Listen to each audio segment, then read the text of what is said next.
Than perfect. I am your host, John Grubbs. Welcome to the show.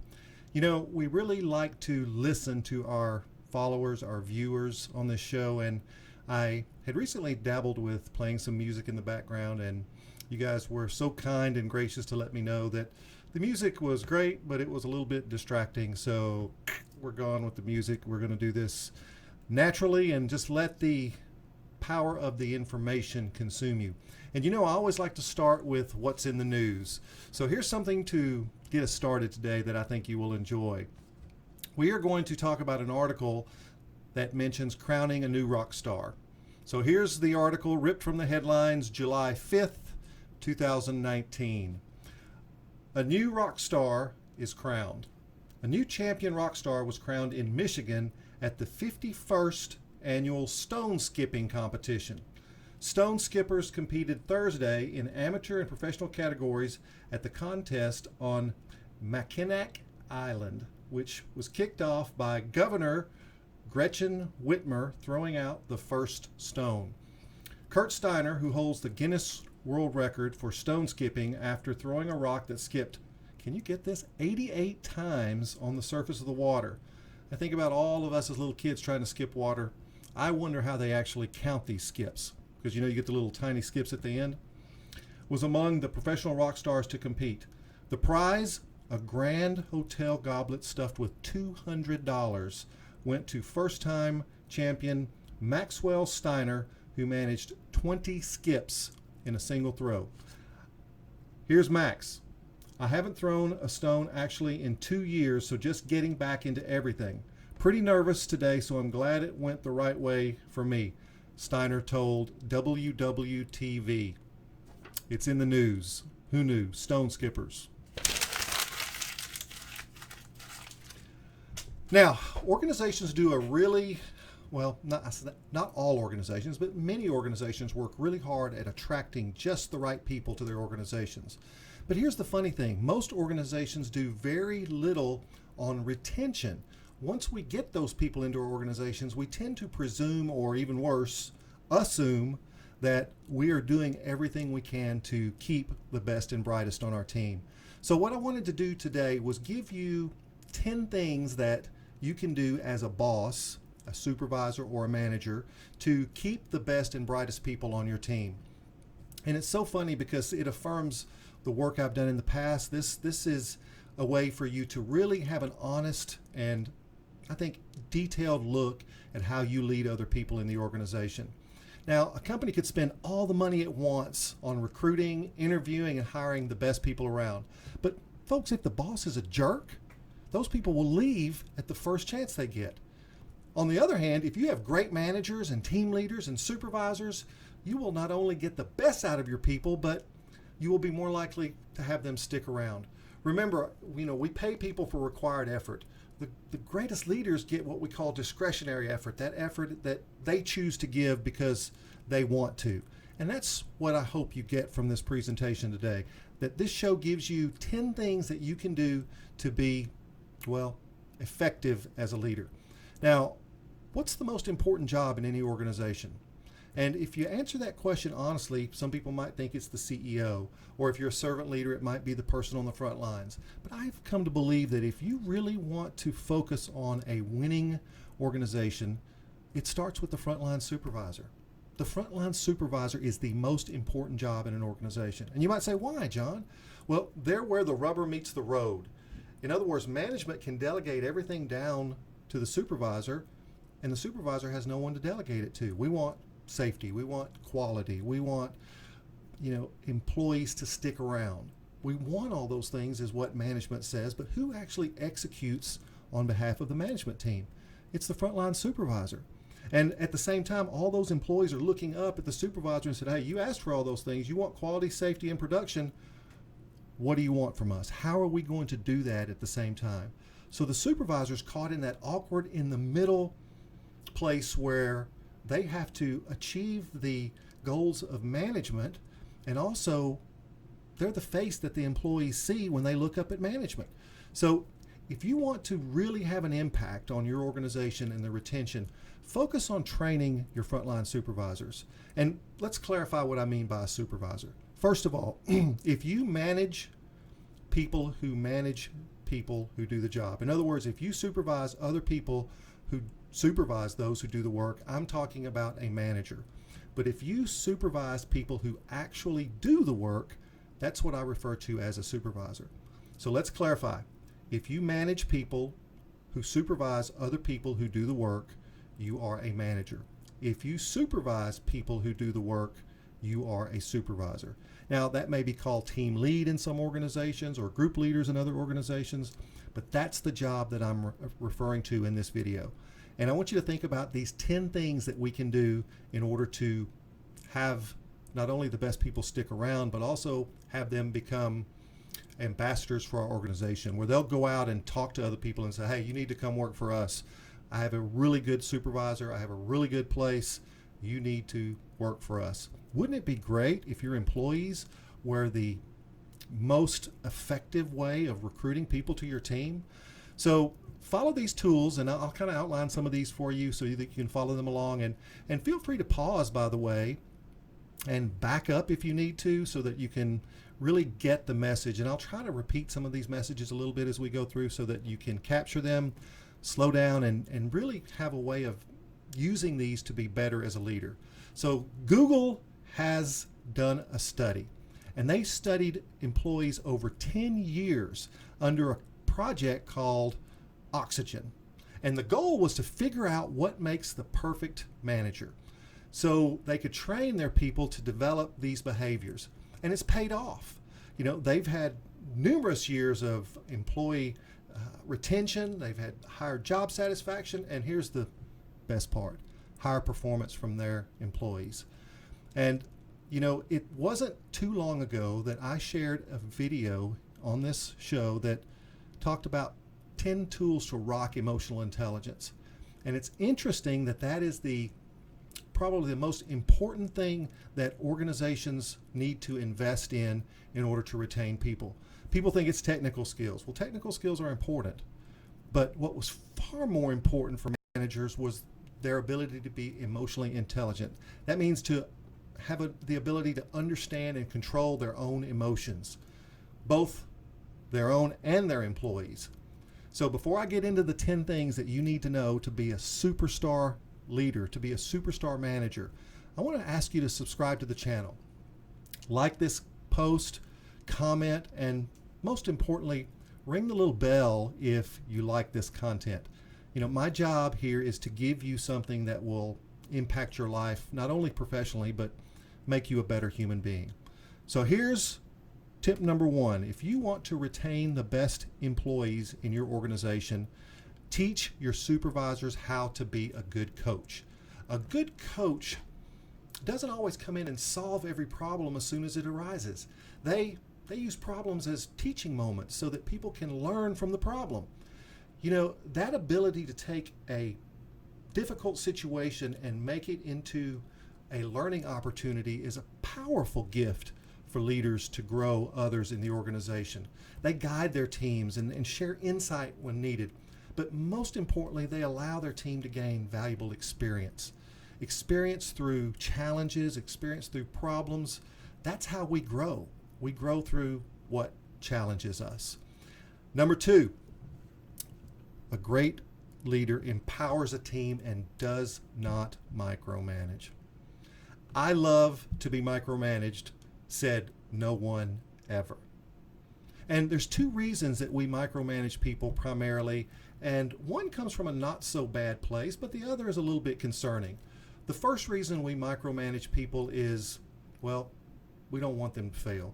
I see this a lot in family-owned businesses where the father who started the organization is passing the business to a son or daughter, and they don't want to let them fail, so they come in and solve all the problems and stay intimately connected to the business.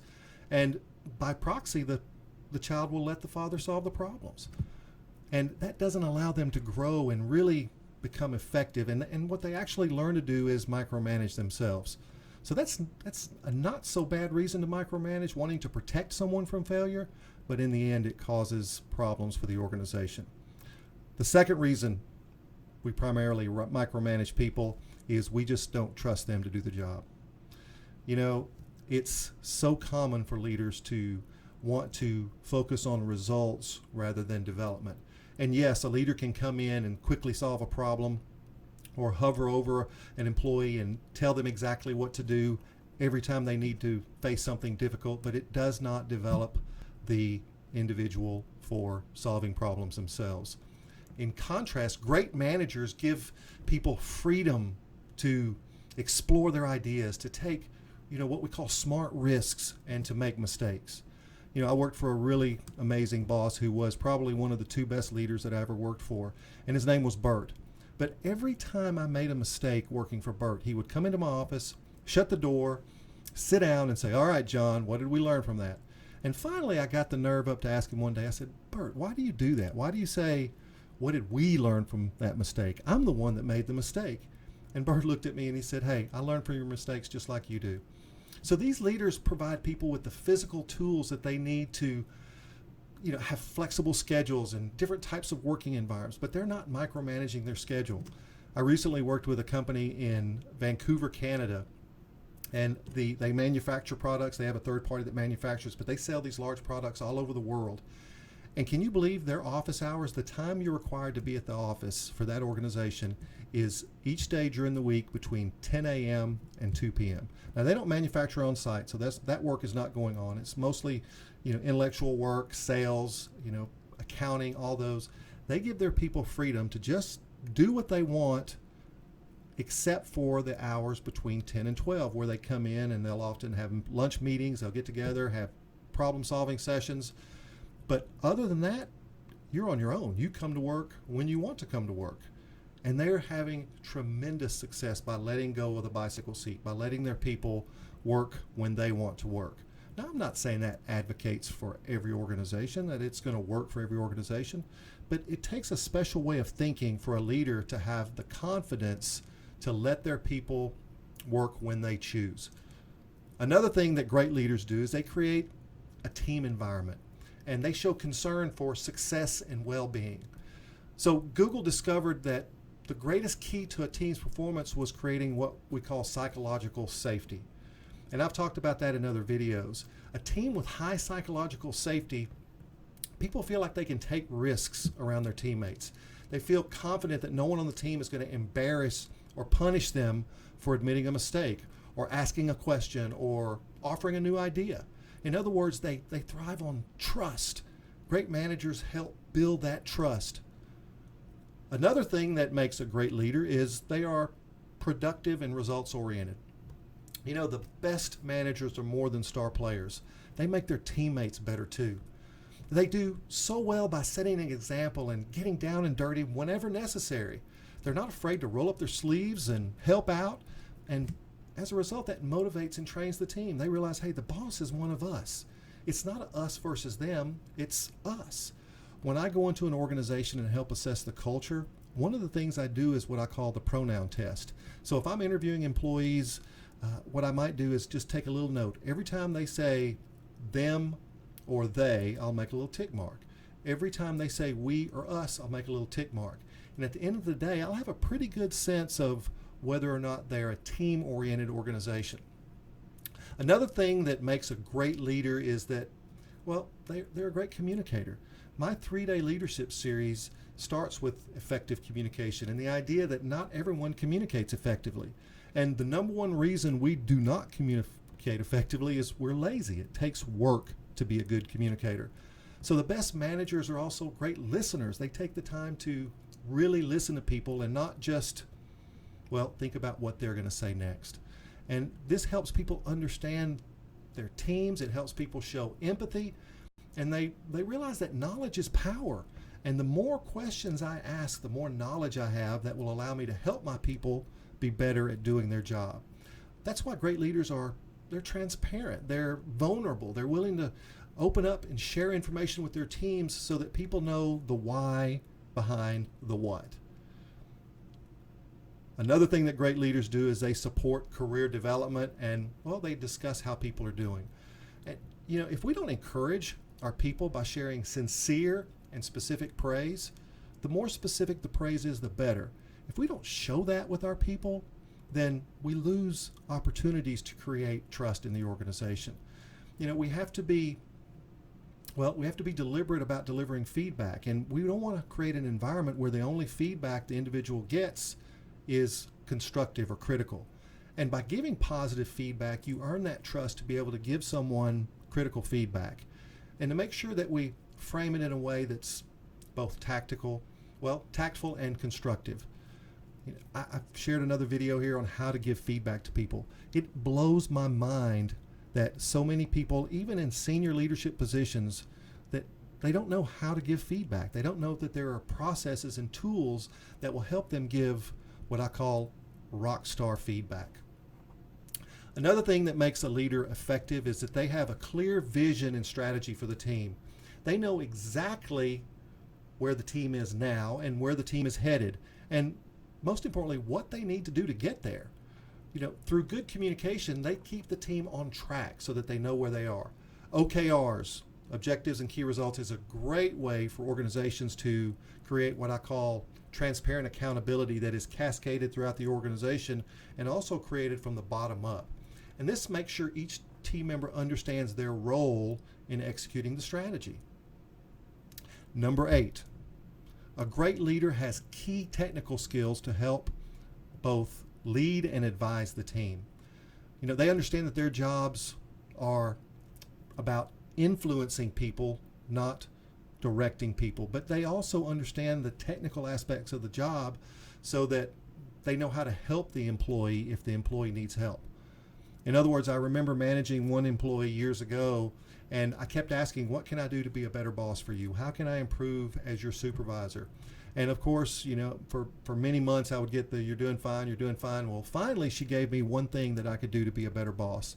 And she said, there is one thing that would make you better for me as my supervisor. And I said, well, what is it? She said, you don't know enough about my job to help me when I have a problem.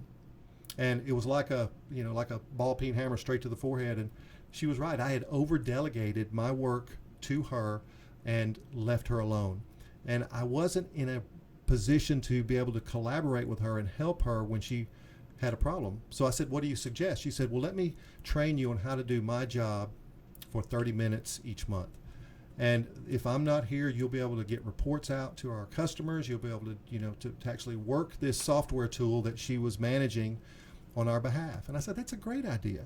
So we started doing that. She actually taught me how to use the software that I had purchased for her to use. Pretty simple, right? What do you think it did for her self-esteem to be able to teach me, her boss, how to do her job? So I don't believe you have to be a doctor to run a hospital. I don't think you need to be a pilot to run an airline. But the one thing that's important is that you dig in and learn as much as you can about their jobs so that when they are stuck or when they need help, you can help them work through a challenging issue. Number 9, a great leader collaborates effectively. There are really talented people who are also jerks. And if you remember Jim Collins' level 5 leadership, he talked about the 5 levels of leadership. Number 1 was someone who is a strong individual contributor, and they're good at their job. They're good at what they do. And he said, not many people make it from level 1 to level 2, which is a contributing team member. So how do you go from an individual contributor to a contributing team member? Well, he said that's something that not everybody does well. So bad managers view their teams as a silo, working against or even sabotaging other teams within the company. Great managers say, how do we work together? And that is much more attractive to the best and brightest people. Great managers see the big picture. They want to work for the good of the company as a whole and encourage their teams to do the same. In the training world, we have 2 acronyms, WIFO and what's in it for me and what's in it for the organization. WIFM and WIFO. What's in it for me is WIFM. WIFO is what's in it for the organization. So not only do we need to help people understand what's in it for them when we make a decision or chart a strategy, but we need to help them understand what's in it for the organization so that we can encourage each other to do this for the bigger picture. Number 10, a great supervisor, a great manager is a strong decision maker. I can't tell you how many leaders I work with as a coach, as a trainer, as an advisor who struggle with decision making. And I even wrote a chapter in one of my books called Deciding Not to Decide, where I say that not making a decision is a decision. Now, that doesn't mean great managers are impulsive, but they are decisive. They are after getting to know the facts and considering the thoughts and perspectives of their teams. They move things forward, even if that requires making a decision not everyone will approve of. I tend to be a quick decision maker, and I have learned to back up in my experience to not make decisions too quickly, but also to be able to take the time to really look at both the emotional and rational side of a decision. And then once you make a decision, great leaders have to really, really commit to those decisions. I can't tell you how many organizations that want to change their culture are inundated with what we call the flavor of the month program. Oh no, the boss has read another book, now we've got to do this new thing. And that is often born in a lack of commitment to a strategy. To change your culture, you often have to do things for 1 year, 2 years, for it to really become something that the employees believe you're committed to. Otherwise, it's just another flavor of the month that they know soon too will pass. So if your company can train and promote managers and supervisors who do these 10 things, you're going to build trust. You're going to inspire your people to become the best versions of themselves. They'll follow not because they have to, but because they want to. Those leaders that can get to that discretionary effort are, I call them rock stars, because people want to be successful on their behalf. It's not a matter of coercion. It's not a matter of building motivation. I have organizations that come to me saying, hey, I want to motivate my people to do the job. And good gracious, the only way to get people to be motivated is through what we call intrinsic motivation. That is self-motivation. And we do that through the 10 things that I've mentioned today. They'll follow not because they have to, but because, they choose to. They'll do the work because they want to not only make their team successful, but they want to look good in the eyes of their supervisor. That need to please is in all of us to some degree. So, 10 things to be a better supervisor, to be a better manager. These 10 things I hope you will put collectively into your daily experience. And this video was designed so that you can back it up, you can listen to it over and over, and my purpose here. I wanted to develop a series of tool-oriented videos that will allow you to use all that time in your day that already exists for learning and development. This could be driving to your work, listen to a video. This could be you're on an elliptical machine at the gym and you're listening to a video, or you're in your office working on a mundane spreadsheet. You can listen to a video here and learn how to be an effective leader. So I really encourage you, if this has hit home with you, if these 10 things are things that you feel hit home for you and will help you be a better leader, I encourage you to share this with other people. That's the beauty of YouTube. All you have to do is copy a link and you can share it on all your social platforms. So always remember that this show is for recovering perfectionists just like me. All the tools that I share in my leadership training come from mistakes that I made early in my career. And as a recovering perfectionist, I sometimes was really hard on myself for making mistakes, for not living up to my own expectations. So I created this show as a way of letting you know that if you suffer from the same affliction, if you suffer from guilt and shame of not being perfect, that you're not alone. This is for all of us who are sometimes our own worst enemy. So always remember that done is better than perfect. I'll see you next time.